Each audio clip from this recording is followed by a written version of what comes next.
میرے نبی نے فرمایا عمر تیرے دور میں ایک شخص آئے گا اویس، اس کا قبیلہ ہوگا مراد، آگے سب کاسٹ ہوگی قرن، اویس بن عامر، اسے دعا کروانا، وہ کالے رنگ کا ہوگا، چھوٹے قد کا ہوگا،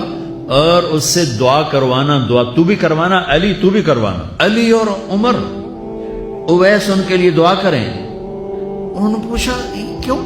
کہ اس نے ماں کی خدمت کر کے اللہ کو اتنا راضی کر دیا ہے، جب وہ ہاتھ اٹھاتا اللہ خالی نہیں لوٹاتا۔ اللہ کی قسم عمر و علی کو اویس کی دعا کی ضرورت نہیں تھی، امت کو پیغام دینا تھا کہ مائیں ذلیل ہو رہی ہیں آج، اور باپ جوان اولاد سے چھپتے پھر رہے ہیں، تو میرے رب میرے نبی نے یہ آگے پیغام دینا تھا کہ نبی ہو کر رسول ہو کر کہہ رہے ہیں کاش ماں ہوتی تو میں اس کے لیے نماز توڑ دیتا۔ آپ کو 8 عورتوں نے دودھ پلایا والدہ سمیت، ان میں ایک ام ایمن بھی ہیں، آپ کے والد کی باندی، تو گھر میں تشریف فرما تھے، ام ایمن بیٹھی تھی حضرت عائشہ، تو ام ایمن کہنے لگی یا رسول اللہ پانی تو پلا دیں، تو اللہ کے نبی ایک دم اٹھے، تو حضرت عائشہ ناراض ہو گئی، ام ایمن اللہ کا رسول کو کہتی پانی پلا،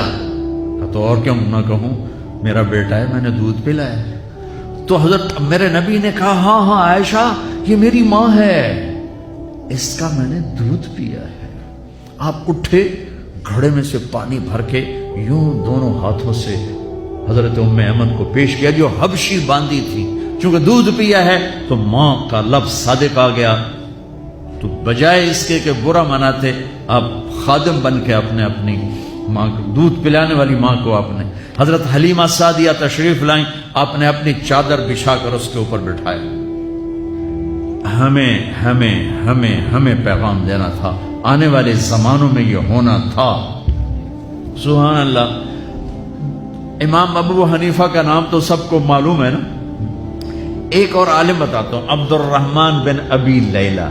ان میں علمی کھٹ بڑھ تھی بہت زیادہ، آپس میں بنتی نہیں تھی، تو ابو حنیفہ جیسی ہستی جن کے کروڑوں فالوور آج ہیں، ان کی ماں کہتی نعمان یہ مسئلہ ہے، جا کے عبد الرحمن سے پوچھ کے آ۔ زندگی میں ایک دفعہ نہیں کہا ماں جی میں اس کو بڑا عالم ہے میرے کو پوچھ لو، کہا اچھا ماں جی، اپنی چادر اٹھاتے اور پہنچ جاتے، دروازے پہ دستک دے کے بھائی مجھے میری اماں نے بھیجا ہے، آپ اس پہ فتویٰ، حالانکہ ان کی اپنی رائے اس کے خلاف ہوتی تھی، لیکن ماں کے احترام میں جا کر ان سے مسئلہ پوچھتے جن سے روزانہ مناظرہ ہوتا تھا، روزانہ کھٹ پٹ ہوتی تھی علمی، ماں نے کہہ دیا جا کر ان سے پوچھ کے آتے تھے، اپنی اتنی بڑی علمی قدر و منزلت کو ایک طرف رکھ دیتے تھے، نہیں میری ماں نے مجھے کہا ہے۔ تو آپ سب نوجوان ہو، ماں باپ زندہ ہیں تو ان کی دعا لو، آہ نہ لو، دعا لو۔